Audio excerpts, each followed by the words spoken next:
So this is how you do it, guys. I feel like I was forced to be an engineer, but pinanganak talaga akong chef. Uy! Pinanganak na chef. So all you have to do is prepare your pepper, your salt, okay, and then your cucumber.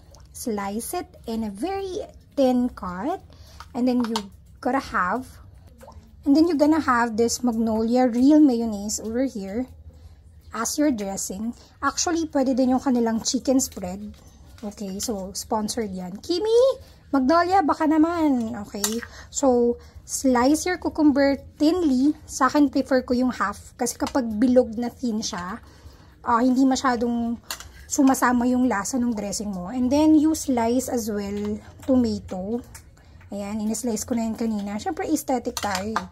Tapos, I also sliced onion, sibuyas, thinly. Then, inisa-isa ko yun para thin din siya pagpapasok.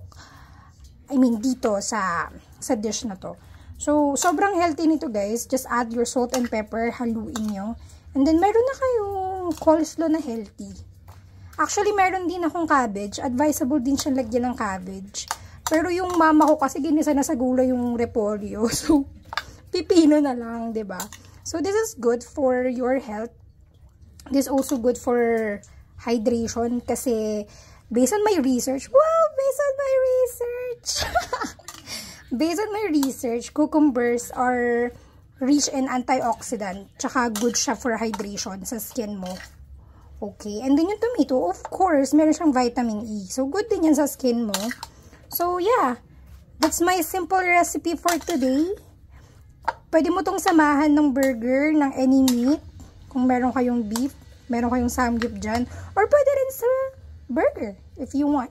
So, thank you and see you on my next food inventions. Woo! Food inventions! Bye-bye!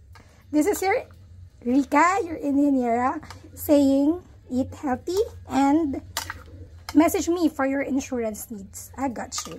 Bye-bye.